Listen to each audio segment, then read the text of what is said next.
இரண்டாவதாக நாம் பெற்றுக்கொள்கிற ஆசீர்வாதம் என்னவென்று சொன்னால் வளர்ச்சி. வளர்ச்சி என்ன என்ன வளர்ச்சி?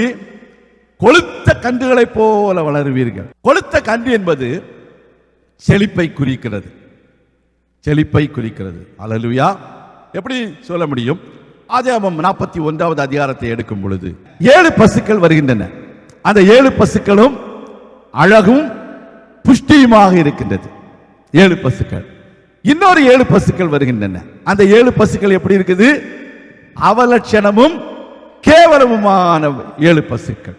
அப்போ நீங்களும் நானும் நோஞ்சானா மெலிஞ்சி அப்படி கிடக்கிற அந்த பசுக்களை போல அல்ல, நீங்கள் கொழுத்த கன்றுகளை போல அல்லேலூயா வளர்வதற்கு கர்த்தர் உதவி செய்வார். வரலையா சொல்லுங்க. இன்னைக்கு அநேகர் நினைக்கிறாங்க, நான் ரொம்ப பணக்காரன் ஆயிட்டா நான் தேவனை மறந்துடுவேன். அதுக்குன்னு ஒரு வசனம் இருக்கு நீதிமொழிகள்ல. ஞாபகம் இருக்குங்க? அன்றாட உள்ள படி எனக்கு அளவுங்க. நான் ஆசீர்வாதத்தை பெற்று உங்களை மறந்து விடக்கூடாது. அதனால அன்றாடம் அளக்க வேண்டிய பழியை எனக்கு அளங்க ஆண்டவரே அப்படின்னு ஒரு வசனம் இருக்கு பாருங்க நீதிமொழிகள். அதை எடுத்து வச்சுட்டு, ஆண்டவரே எனக்கு நிறைய தந்துடாதீங்க, நான் உங்களை மறந்துடக்கூடாது அப்படின்னு நினைக்கிறாங்க. அப்படி யாராவது நினைக்கிறீங்களா? இன்னைக்கு உங்க நினைவை மாற்றிக்கொள்ளுங்க. வரலையா சொல்லுங்க. அது தவறு. அல்லேலூயா.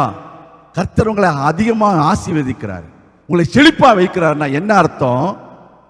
உங்க வீட்டில் உங்க பேங்க்ல சேர்த்து வைக்கிறதுக்காக இல்லை, பஞ்சத்தில் பட்னியா கிடக்கிற மக்களுக்கு கொடுத்து உதவுவதற்கு. ஒரு ஆளையா சொல்லுங்க.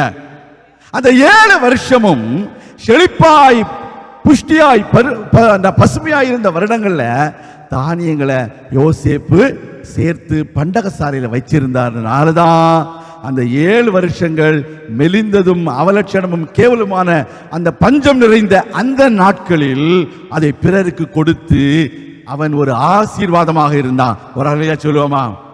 இன்னைக்கு நம்முடைய பணம் நமக்குன்னு நம்ம நினைக்கிறோம், நல்லதுதான் நமக்கும் நம்ம பிள்ளைகளுக்கும். ஆனா மீதிய யார் கொடுக்கணும்? பஞ்சத்துல வறுமையில பட்டினியில இருக்கிற மக்களுக்கு கொடுத்து ஆசீர்வதிக்கிறதுக்காகத்தான் உங்களை கொழுத்த கன்றுகளாக வளர விரும்புகிறார் கர்த்தர். வரலையா சொல்லுவோமா? நீங்க கர்த்தரை மறக்கிறதுக்காக அல்ல, உங்களை கொண்டு அநேகர் கர்த்தரை நினைவு கூற வேண்டும். ஐயோ, இந்த மகாராஷ்டிரன் இந்த அண்ணா எனக்கு இதை ஹெல்ப் பண்ணாரு, அதனால நான் இன்னைக்கு நல்லா இருக்கிறேன், கர்த்தாவே உமக்கு ஸ்தோத்திரம், அவங்கள இன்னும் ஆசீர்வதிங்க, அவங்க இன்னும் எனக்கு கொடுக்க உதவி செய்யுங்கன்னு அவங்க உங்களுக்காக ஜெபம் பண்ணுவாங்க. ஒரு இல்லையா சொல்லுவோமா?